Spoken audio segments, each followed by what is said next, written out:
Hai sobat pencinta catur, welcome back to RL Chess. Terima kasih karena kalian sudah klik video ini. Pastikan kalian menonton terus sampai habis. Dan teman-teman, supaya kalian gak ketinggalan berita terupdate dari dunia percaturan, mulai sekarang kalian harus klik tombol subscribe, nyalakan lonceng notifikasi kalian. Teman-teman, 26 April 1998 di Polandia lahir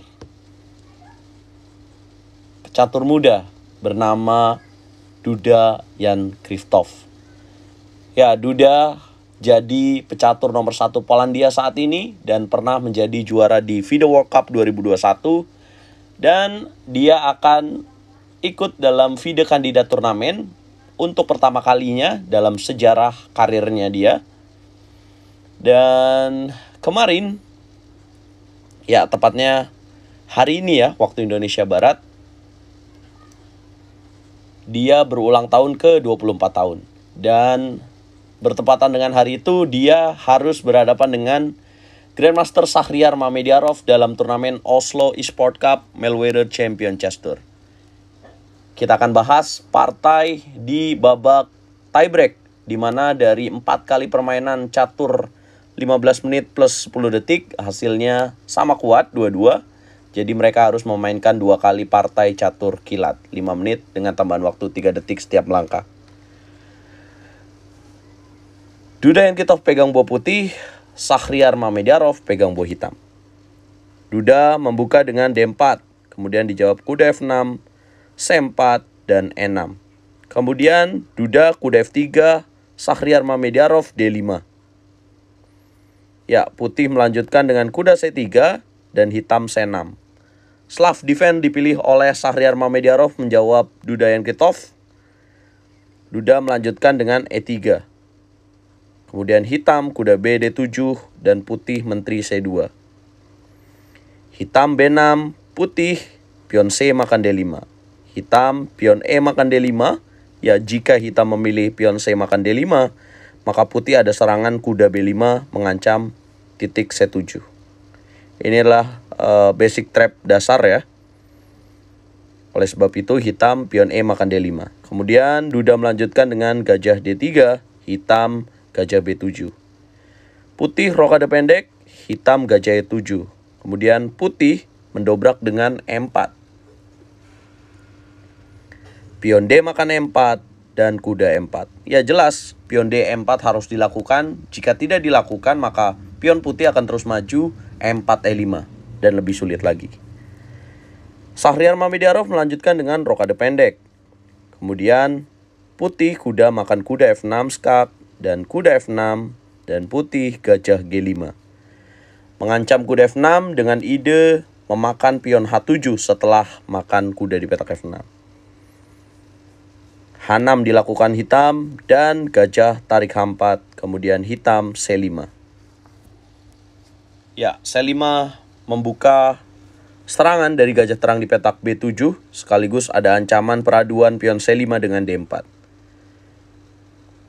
Ya, langkah yang dipilih Duda menjawab ini adalah pion D makan C5. Kemudian Shahriar Mamediarov langsung pukul kuda di petak F3, di mana putih harus memiliki pion tumpuk ya di petak F2 dan F3. Kemudian pion B makan C5 dan putih benteng A D1. Ya, Duda menerima terjadi pion tumpuk di petak F2 dan F3, tetapi dia memiliki sepasang gajah. Ya, dengan catatan ya, dalam permainan terbuka, sepasang gajah lebih bagus dibandingkan dengan gajah dan kuda, teman-teman. Ya, benteng A D1 dengan ide membuka gajah H7 dan mendapatkan menteri. Dijawab taktis menteri ke petak B6. Kemudian Duda benteng FE1 ancam gajah E7. Hitam menjawab gajah D8. Kemudian Duda gajah C4. Dan kemudian Shahriar Mamediarov kuda H5. Ya, 19 langkah, tapi setelah langkah kuda H5, evaluation bar begitu naik sekali, teman-teman. Bisa dikatakan putih dalam posisi ini menang. Tapi langkah apa yang harus dilakukan oleh Duda Jan Krzysztof dalam posisi ini? Coba pause videonya dan tebak langkah terbaiknya. Yes, teman-teman. Tepat sekali jika kalian memilih gajah makan pion F7. Boom! Kemudian dijawab Raja F7. Kemudian melanjutkan Menteri Sempat Skak dan Raja G6. Kemudian Benteng E6. Boom! Skak ster. Kemudian Menteri makan benteng dan Menteri makan menteri. 23 langkah. Shahryar Mamediarov menyerah di tangan Duda Yankritov. Tapi sebentar, mengapa harus dimakan gajah F7?